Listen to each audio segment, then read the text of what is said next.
Thank you very much. Thank you very much, Mr. Speaker. Mr. Speaker, sometimes I wonder, when these people called the ODM people, or Azimio members, Mr. Speaker, I don't deny I'm a part of the Azimio, but Mr. Speaker, right now in your table there is a letter that has been written by the whip of the Azimio side. Mr. Speaker, they want to whip us from the committees. They are saying that we don't belong to the coalition. Mr. Speaker, and when it comes to what maybe suits them, Mr. Speaker, they start claiming that we own them, Mr. Speaker, that we are on their coalition side.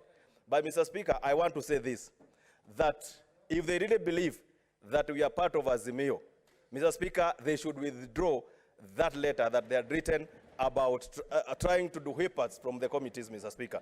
But meanwhile, Mr. Speaker, we have shown the interest of working with the government because, Mr. Speaker, we believe that working with the government, that is the only time that, Mr. Speaker, this government can be able to deliver the manifesto and, Mr. Speaker, work for the people that elected us, Mr. Speaker. Mr. Speaker, these people, Mr. Speaker, need to stop being hypocrite. They are big hypocrites, and, Mr. Speaker, I want to say and state here categorically that, Mr. Speaker, the Azimio members must stop being hypocrite because they're hypocrite, Mr. Speaker.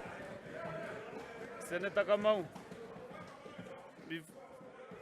Senator Kamau, Senator Mohammed, if I wants to inform you, I don't know what he wants to inform you. Do you want to be informed by Senator Mohammed Faki? Mr.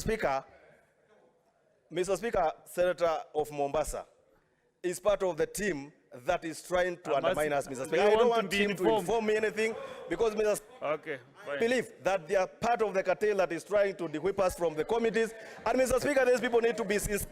They need to be sincere. If they're told they need us, Mr. Speaker, they must be genuine. They should stop being the way they are, Mr. Speaker, because they are hypocrites of the highest order. And that's the reason, Mr. Speaker, Baba will never be the president of this country. Thank you. Senator, let me get 2 more points of orders, then we finish. Senator Kajwang.